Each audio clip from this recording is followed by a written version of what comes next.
Welcome to my channel GIC. Practice. Daily IELTS Listening, Test and Speaking module. Don't forget to subscribe my channel. Section 1. You will hear a telephone conversation between a customer and a shop assistant. First, you have some time to look at questions 1 to 3.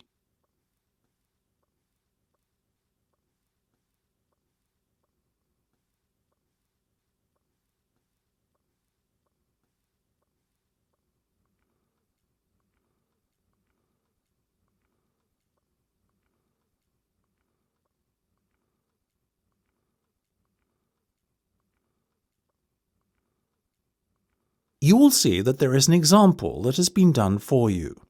On this occasion only, the conversation relating to this will be played first. Good morning, Jenny's Suit Rental. Jenny speaking. How may I be of service? Hi there. My name is Max Jones. That's Jones, and I'm looking to rent a suit out for a special occasion.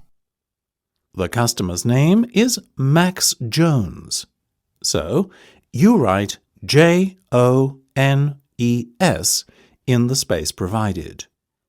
You should answer the questions as you listen, because you will not hear the recording a second time. Listen carefully and answer questions 1 to 3. Good morning, Jenny's Suit Rental. Jenny speaking. How may I be of service? Hi there. My name is Max Jones. That's Jones, and I'm looking to rent a suit out for a special occasion. Certainly, Max. We charge a set fee for our services. You can either choose from our designer range and pay £50 to rent your suit out, or choose from our standard range at a cost of £25. So, what will it be? Oh, the first option, please, Jenny. £25, did you say? Unfortunately not. The designer range is twice that price. Oh, in that case, I'll take the second option. Standard, was that it? That's right. Now, before we go any further, may I ask how you intend to pay? Do you accept checks? Yes, but only in exceptional circumstances. We prefer cash or credit card. Well, as I haven't got one, does this count as those circumstances? Yes, that'll be fine.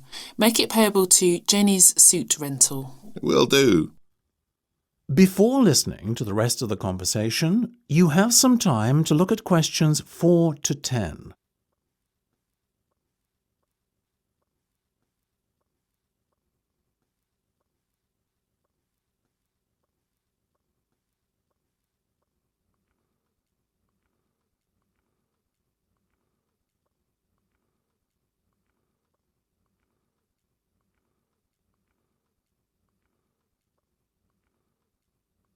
Now listen and answer questions 4 to 10. Now, Max, can I take your measurements, please, and a few details about what sort of suit you have in mind? Certainly. Let's start with the trousers then, shall we? What is your waist size and leg length? I used to be 32 waist, you know, but these days it's more like 36. Too many cream pies. I've been there. And about the leg, 34? I wish. I'm afraid I'm somewhat lacking in the height department. Not even a 32. 30, I'm afraid. Never mind. As for the colour, could you do a dark grey suit? In fact, we have a very smart one of those in just your size. You're in luck. Now, what about shoes? Same colour? No, I think I prefer something darker. OK, let's go with traditional black then, shall we? What about size? I'm a size 45. By my calculations, that's 10 in our sizes. And style? What have you got? We do suede, nubuck and traditional leather. Definitely the last one. Very well. And will you be wanting a necktie? Do you do bow ties? Of course. I'll put one of those down on your order. Dark grey, I presume? Perfect. To match the suit. I think I fancy a light blue shirt, by the way. Might I recommend a green? Green would go very well with the suit you are renting. Light or dark? I'd say dark. Dark it is then. My neck size is 17 and a half. Hard to believe that a little over a year ago I could fit into a 15, isn't it? Those cream pies again, right? You got it. Now, what about your suit jacket? Same colour as the trousers, obviously, but what size? Medium should be fine. You sure? Yeah. And have you got any of those 3-button ones? I'm afraid not. The 1 and 2 button suit jackets are far more popular at the moment. In fact, the 1 button is all the rage. Let's have that one then. No problem. Now. That's the end of section 1. You have half a minute to check your answers.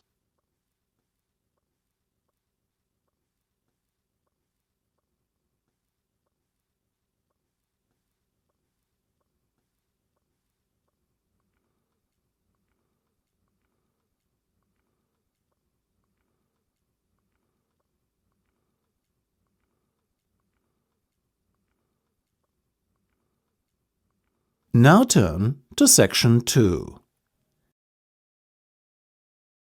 Section 2. You will hear a tour guide talking to her tour group.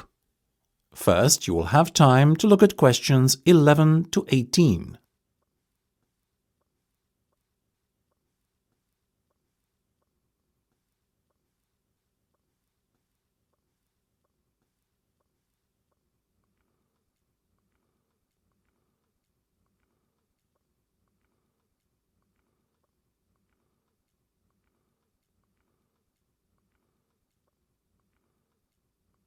Now listen carefully and answer questions 11 to 18.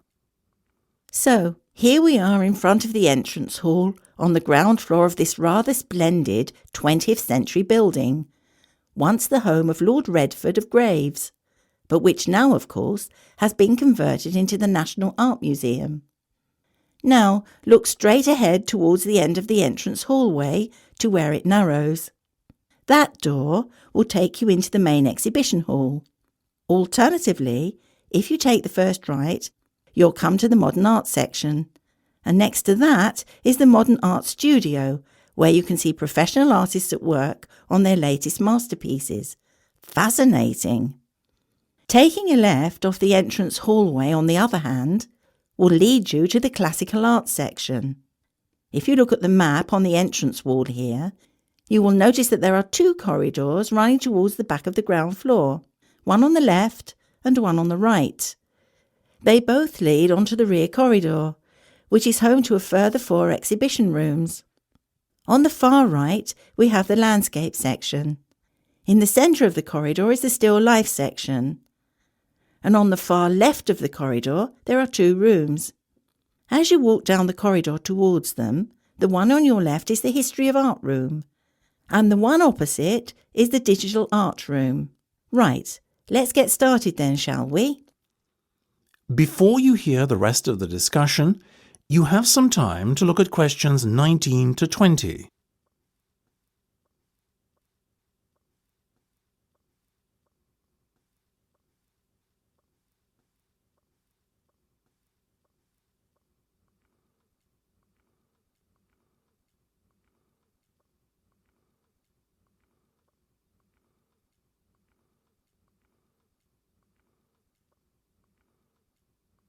Now listen and answer questions 19 to 20.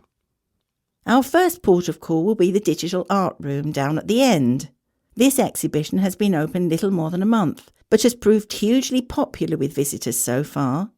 It is an interactive exhibition space, and visitors are encouraged to touch and feel the exhibits to their heart's content. Though, of course, I shouldn't need to remind you that this is forbidden in the rest of the museum, as is the use of cameras, so please ensure that you do not take any pictures once you leave the digital art room. That's the end of section 2. You have half a minute to check your answers.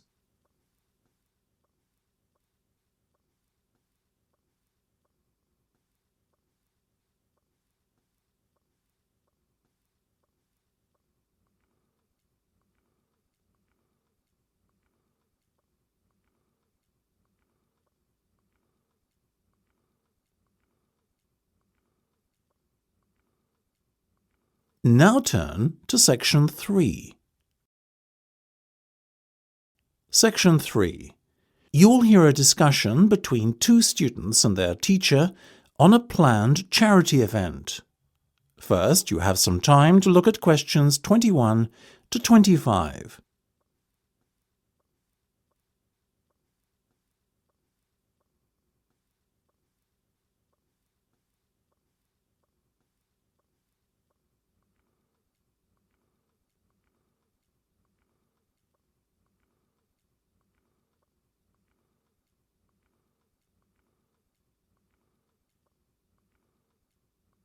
Now listen carefully and answer questions 21 to 25.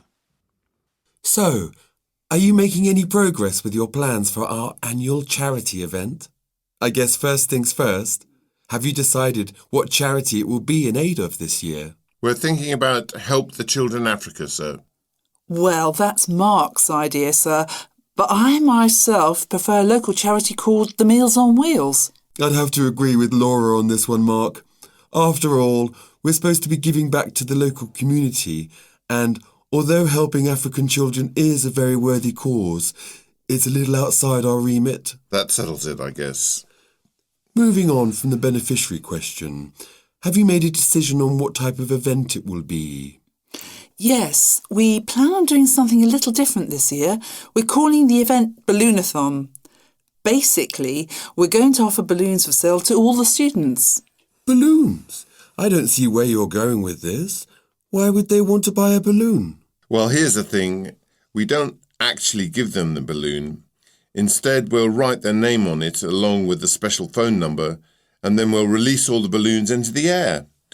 When they fall to the ground, if a person finds one and rings a special number, then both he and the student who bought the balloon will win a gift voucher. That sounds like an excellent idea, guys. Well thought out. This Balloonathon has a real novelty value attached to it, don't you think? Exactly what we said, sir. The only drawback is that the gas you put into the balloons is rather expensive. How much? About £20 per canister, and we'll need about 10. And how many balloons are you planning to blow up? Well, there are over 1,000 students in the school, so if even 1/3 of the students buy one, we'd need about 350 balloons. We've decided to order 500 so we don't run out. The good thing is we can return the canisters of gas if we don't use them, and the balloons aren't expensive, so there's no real risk of us spending a lot of money without getting a good return. You two have really thought this one out. I'm impressed. Before you hear the rest of the discussion, you have some time to look at questions 26 to 30.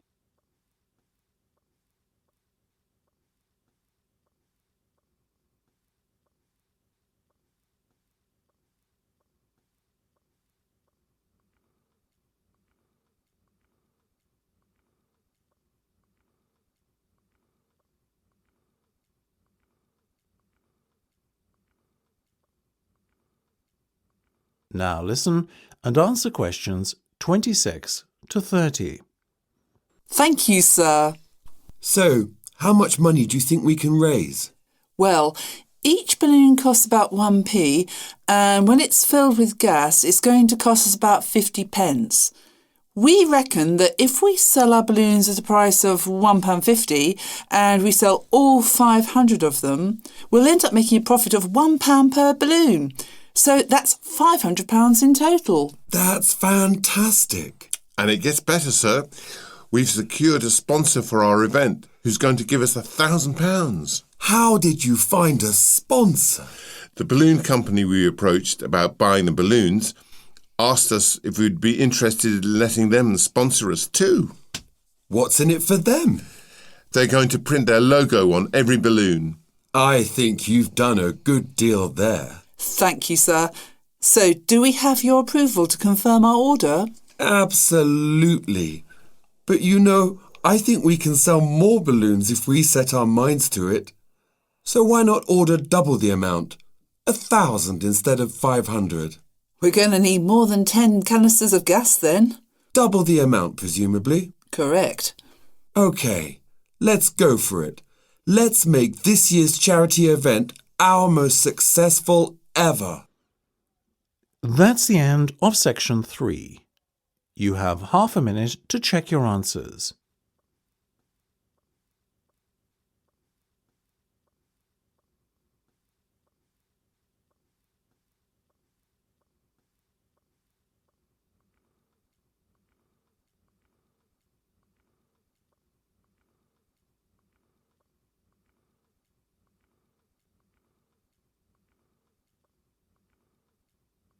Now turn to Section 4. Section 4. You will hear part of a lesson about sailing for beginners. First, you have some time to look at questions 31 to 40.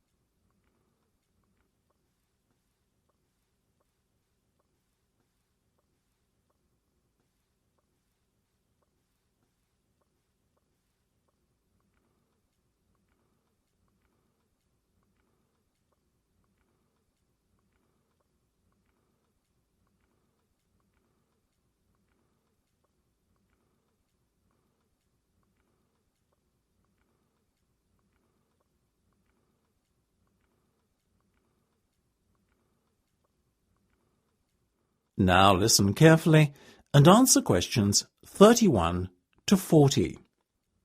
Even a basic floating structure like a log raft with a piece of linen attached to a makeshift mast will sail before the wind if you know what you're doing.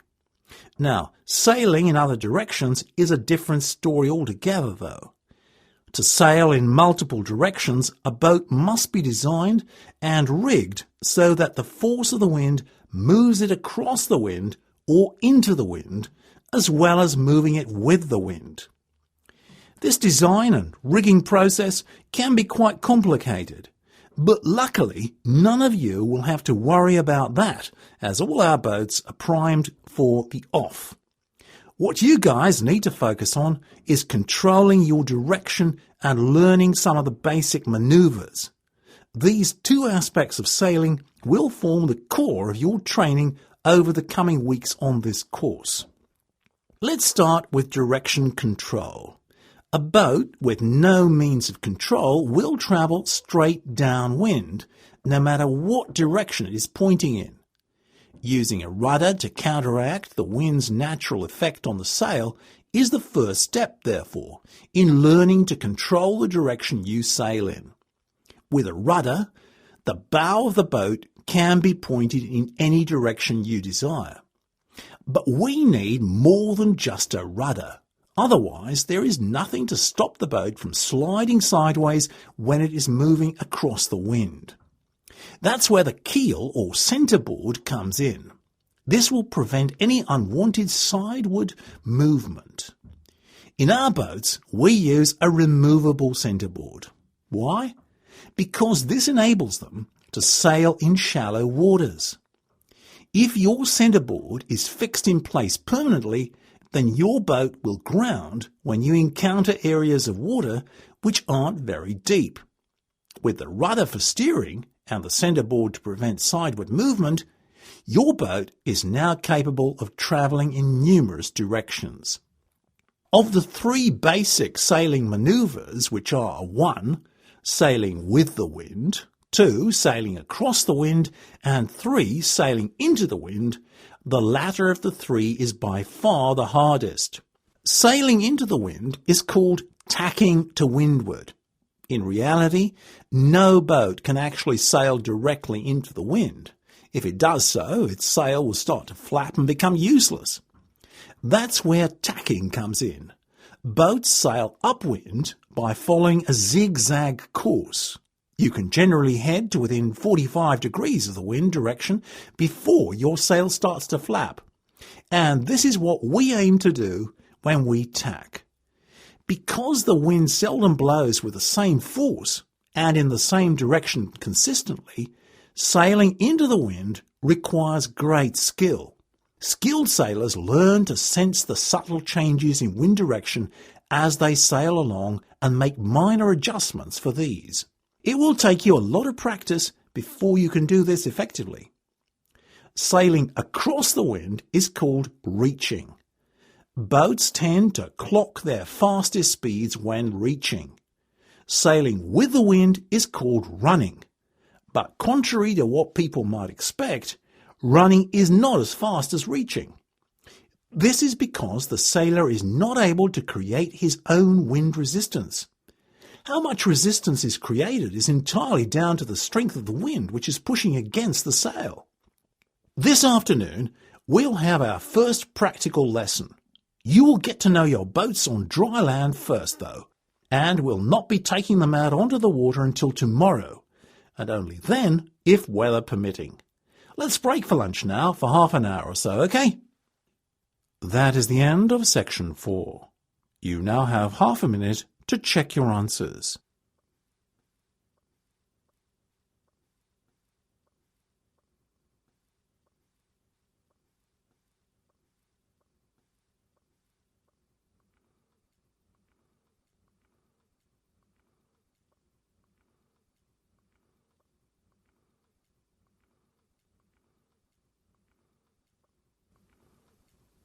That is the end of the listening test. You now have 10 minutes to transfer your answers to the listening answer sheet.